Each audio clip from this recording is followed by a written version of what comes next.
Hola amigos, bienvenidos. Mi nombre es Ismael Soto, esto es JN Noticias. En la parte inferior de sus pantallas está nuestra página web www.jn19televisión.com y recuerden que estamos en Movistar TV, canal 574, las 24 horas del día y a nivel nacional. Vámonos de inmediato con la información. En conferencia de prensa se presentó el viernes la campaña Compartir 2019, que para este año se ha propuesto visibilizar, comprender y valorar la densidad de la situación de los pueblos indígenas. Veamos.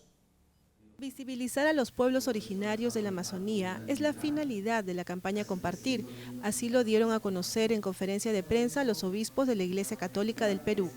Redes de solidaridad con los pueblos originarios de la Amazonía es el tema para esta campaña, cuya finalidad es valorar la diversidad y actual situación de los pueblos indígenas a fin de promover su desarrollo. En el lanzamiento estuvo presente Monseñor Lino Paniza, obispo de Caraballo, así como Ismael Vega, director del Centro Amazónico de Antropología y Aplicación Práctica CAP. Bueno, yo creo que los pueblos originarios por lo general son olvidados, son una sombra, no aparecen, no se visibilizan. Por eso creo que esta campaña que ha tomado como tema central los pueblos originarios tiene esa gran finalidad, visibilizar a aquellos hermanos y hermanas que están escondidos, que cuidan un territorio que es importante para el mundo, por el aire, el agua, por todo. Es la reserva fundamental para la humanidad. Por eso creo que es importante realmente, como dijo, ser corresponsable. La campaña se desarrollará el 23 y 25 de agosto respectivamente. Los interesados pueden realizar su contribución económica en las cuentas que aparecen en pantalla. Para Ismael Vega, director del CAP, es necesario que el Estado tenga presente su responsabilidad de asistir a los pueblos amazónicos, garantizando el territorio donde viven. La sociedad civil en general y especialmente las instituciones que trabajan a favor de los derechos de los pueblos indígenas tienen que ejercer una labor de vigilancia ciudadana para que el Estado peruano cumpla y esté siempre pendiente de las obligaciones que ha asumido al suscribir convenios internacionales como el convenio 169 de la OIT, que obliga al Estado peruano a que garantice la intangibilidad de los territorios donde habitan los pueblos indígenas. La campaña Compartir, que se realiza desde 1990, busca promover la ayuda solidaria en la sociedad peruana. Ser corresponsable antes que cualquier otra cosa. Y la corresponsabilidad nos lleva a apoyarlos humanamente, intelectualmente y económicamente. Muy bien. Luego de conseguir los donativos, se evalúan cada una de las propuestas de las diversas diócesis y finalmente se llevan adelante los proyectos de ayuda solidaria. Y el cardenal Juan Luis Cipriani ha invitado a todos a construir un espíritu deportivo en la vida. Así lo ha expresado por medio de un mensaje difundido en internet. Yo siempre, cuando me preparaba para ser sacerdote, escuchaba como uno de esos consejos: hay que tener espíritu deportivo. Yo pensaba, ¿cómo es esto de que el sacerdote tiene que ser espíritu deportivo? Y cada vez lo comprendo mejor. Y es que la vida, cuando tenemos un espíritu deportivo, supone, por ejemplo, la disciplina del entrenamiento. Uno tiene que tener un orden, uno tiene que repetir las obligaciones que tiene para ir creando una disciplina. Es decir, tener la cabeza en lo que uno está haciendo. Porque la dispersión, la falta de disciplina hace que a veces en la vida, pues el WhatsApp o el teléfono o cualquier otra distracción te quita esa profundidad en lo que haces. No es esta una charla deportiva, sino que en la vida ocurre lo mismo.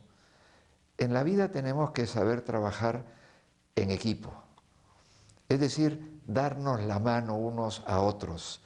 Cuando tú estás fuera, viene alguien a ayudarte.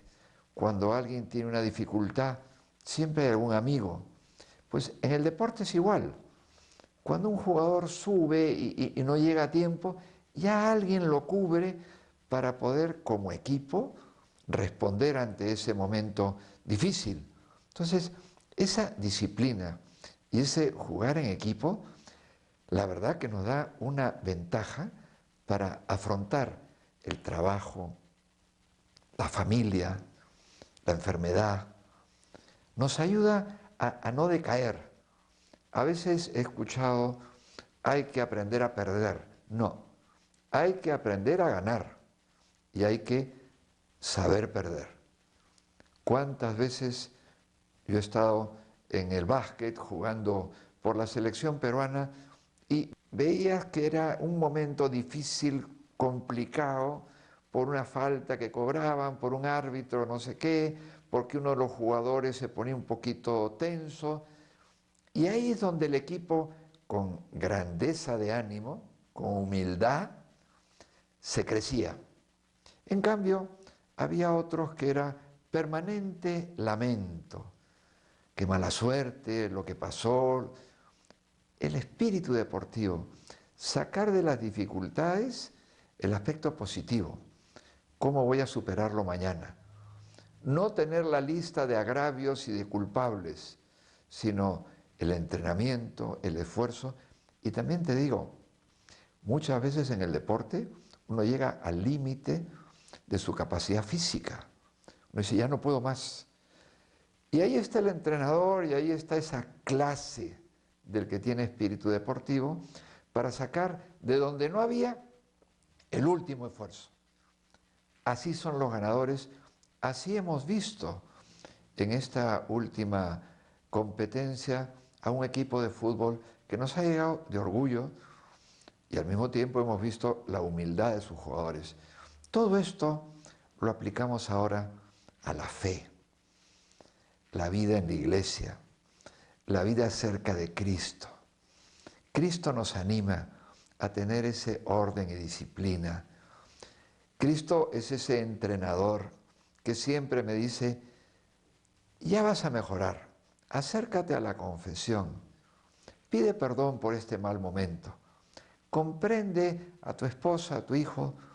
Ese Cristo, que es como el gran entrenador, te va dando un espíritu deportivo. Este compromiso que tengo yo con el deporte, porque lo he practicado mucho, me ha llevado hoy a decir, quiero compartir con ustedes y con tanta juventud para que también escriban y comenten cómo es tan importante que de una competencia deportiva puede salir una gran persona, un gran país, un buen católico. Felicito a esa selección del Perú y desde aquí mi bendición para todos ustedes.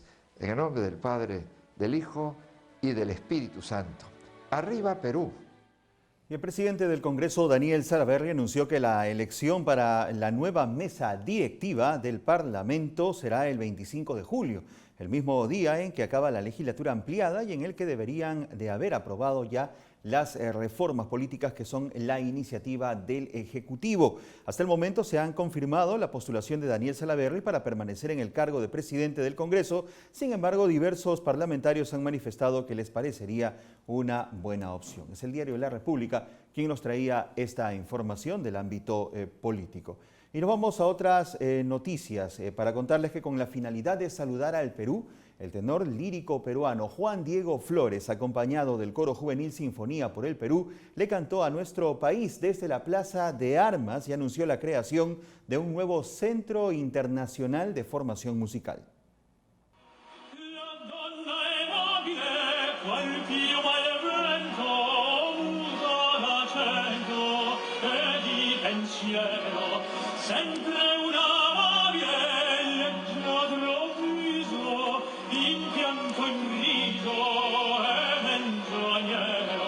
De esta forma se dio inicio a los festejos por el 198 aniversario patrio. El presidente de la República, Martín Vizcarra, asistió a la Plaza de Armas de Lima, lugar del concierto de Juan Diego Flores.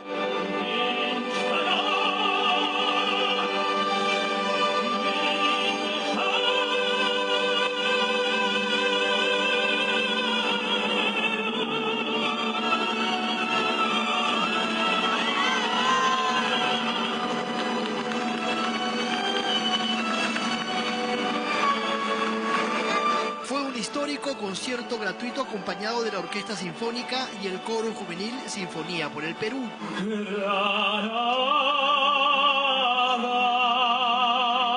Tierra soñada por mí, mi cantar se vuelve gitano cuando es para ti. Mi cantar hecho de fantasía, mi cantar. El jefe de Estado asistió con su esposa Maribel Díaz. Estuvieron presentes la vicepresidenta Mercedes Arauz, el canciller Néstor Popolicio, la ministra de Educación Flor Pablo, el arzobispo de Lima Carlos Castillo y otros invitados. El público disfrutó del concierto.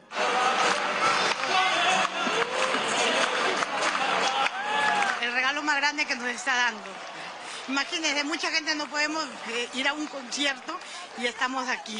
Es un buen gesto de parte de un artista que pueda compartir su talento con todo su pueblo que es el Perú.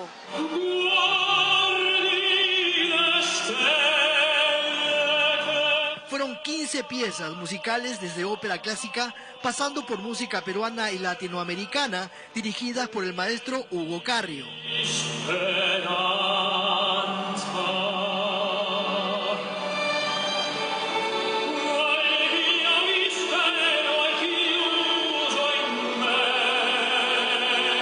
Juan Diego Flores anunció el proyecto educativo Centro Internacional de Excelencia Musical Sinfonía por el Perú. Convocará a talentos peruanos y de otros países que perfeccionarán su formación musical con renombrados maestros de todo el mundo.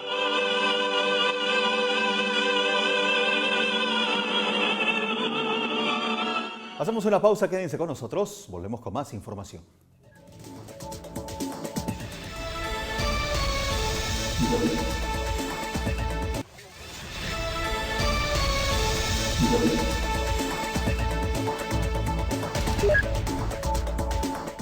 Continuamos, amigos, esto es JN Noticias y a solo unos días de haberse inaugurado, la Feria Internacional del Libro continúa con sus importantes actividades. Sobre imágenes, les cuento que la FIL 2019 fue inaugurada, ya lo tenemos, ahí está, el 18 de julio por el Nobel peruano Mario Vargas Llosa, quien para esta edición es el invitado de honor y su universo literario es celebrado en los 17 días que dura esta feria. La Cámara Peruana del Libro espera vender más de 20 millones de ejemplares en esta edición. El recinto, que cuenta con más de 1.500 metros cuadrados para la exposición de obras literarias, cuenta también con encuentros y actividades lúdicas e interactivas para los asistentes. Es momento de presentarles la información internacional.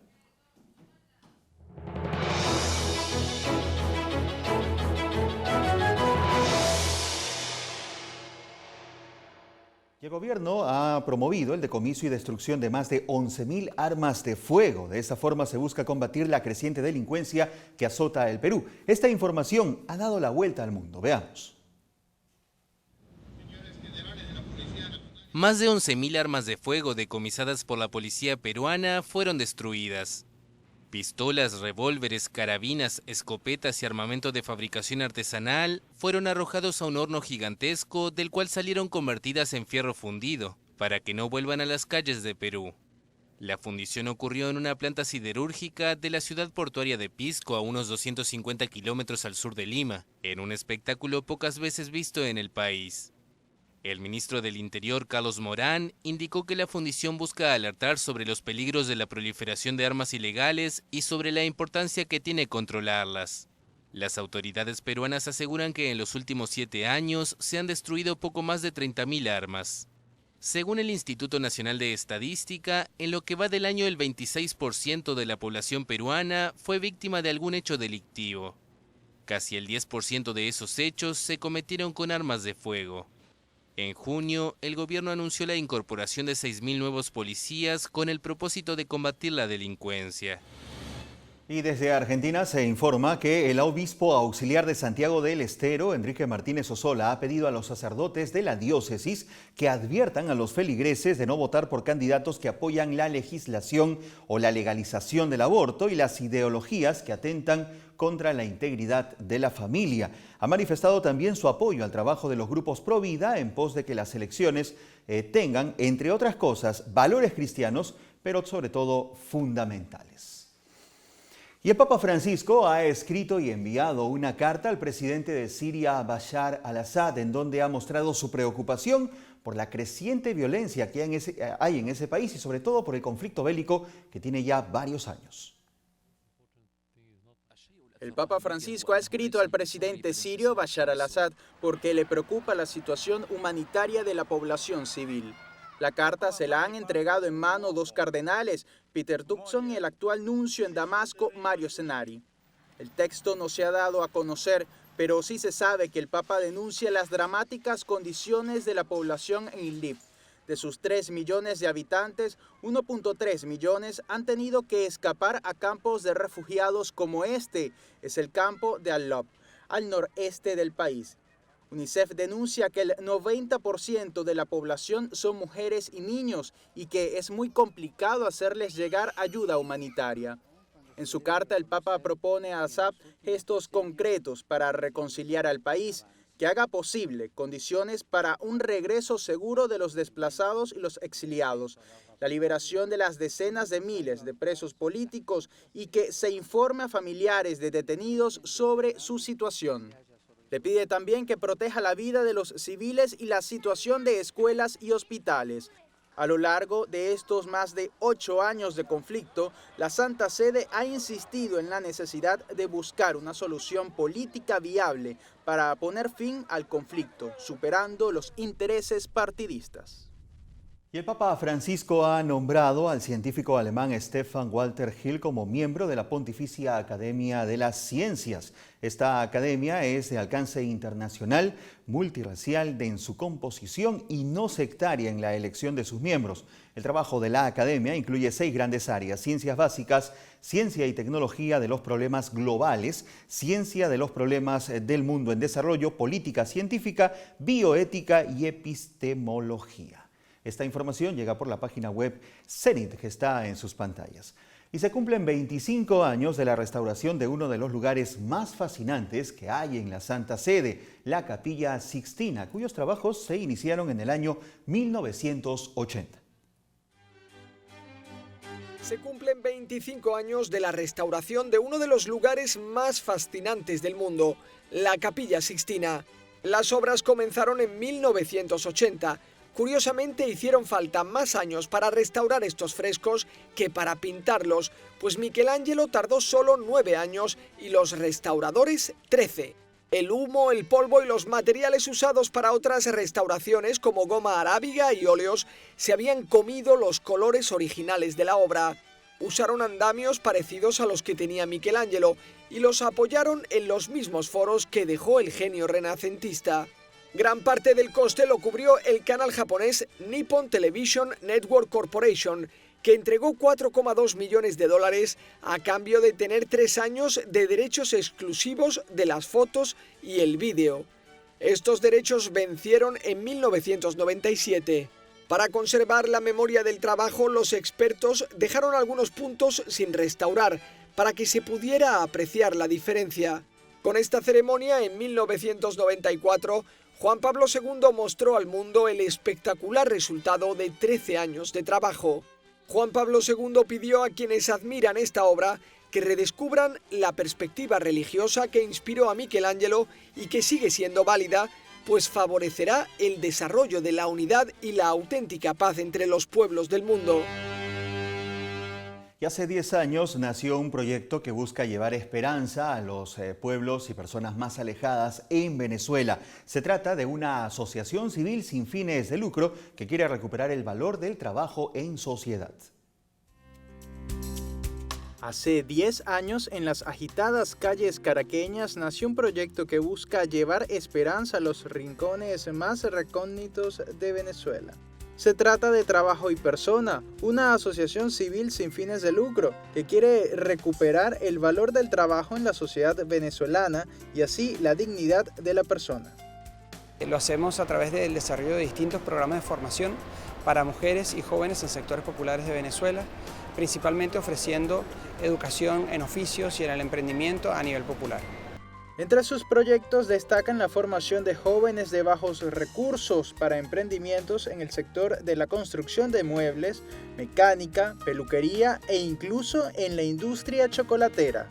Además, están impulsando un proyecto de formación de cuidadores integrales enfocados en atender ese nicho de personas que necesiten una atención especial en la actual situación de Venezuela. El resultado es muy positivo tanto para la sociedad como para los trabajadores. A partir de fascinarlos sobre un oficio, sobre un trabajo, logran emprender, logran salir adelante y eso les permite luego mantener a su familia y sobre todo, que es muy importante en estos momentos de Venezuela, tener una esperanza porque confían más en sí mismos y en lo que son capaces de hacer.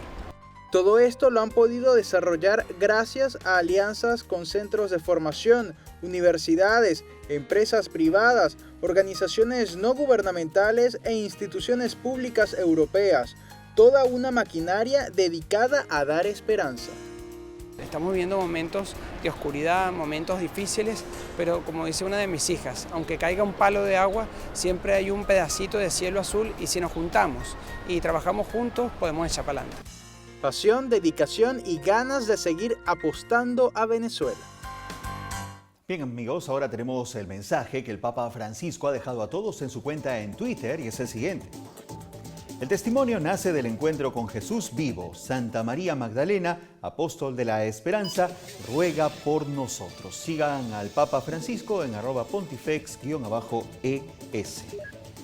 Amigos, es todo por hoy. Gracias por su preferencia. Nos reencontramos Dios mediante mañana con más información, pero sigan en JN19.